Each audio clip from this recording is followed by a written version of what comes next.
Overall, I think it's a decent window, but they had such a bad year last year. I'm not sure how much they're going to improve, and I worry about putting them any higher than 11th.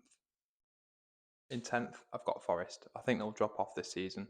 There's only so bad you're going to be when your defence is that good. They've kept the defensive players together, and they've brought in a little bit of quality in the midfield.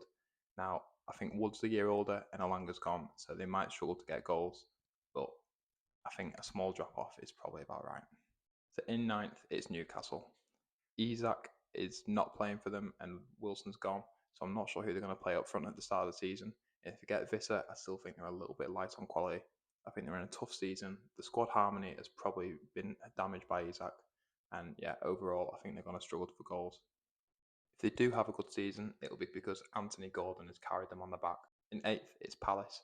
Now, this might be a little bit high, but they've just won the FA Cup and the Community Shield. Mateta's staying, Munoz is staying, and I really trust Glasner to get the best out of that squad.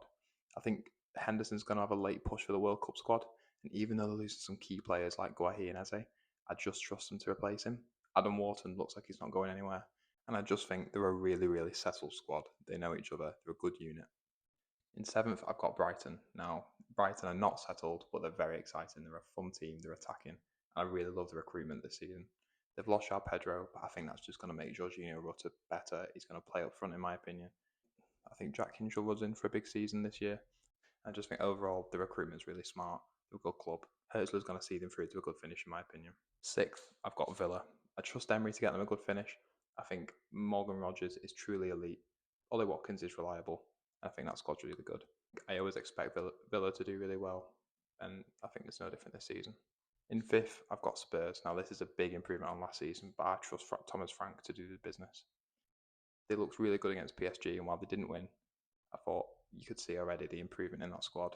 They didn't get much of the ball, but they just didn't look panicked. They looked like they knew their roles in the team. Much of the ball, but they just didn't look panicked. They looked like they knew their roles in the team, and they actually took a 2-0 lead. So I think the signings they've made with Vuskovic, Kudus, they've got Matis Tell on a permanent, along with some of the good players that they've already kept. They'll be a year older, like Lucas Bergvall, Archie Gray.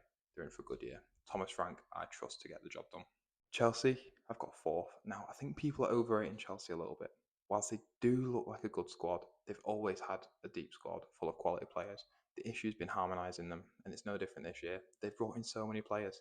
They've got rid of Nick Jackson, who I thought was a great striker, and they've replaced him with Liam Delap, who's pretty unproven at the top level, and João Pedro, who I think is good, but is he a massive improvement on Nick Jackson? I'm not sure. They've still got Palmer. They've got Enzo Fernandez, who's really come into his own, and I really like defence.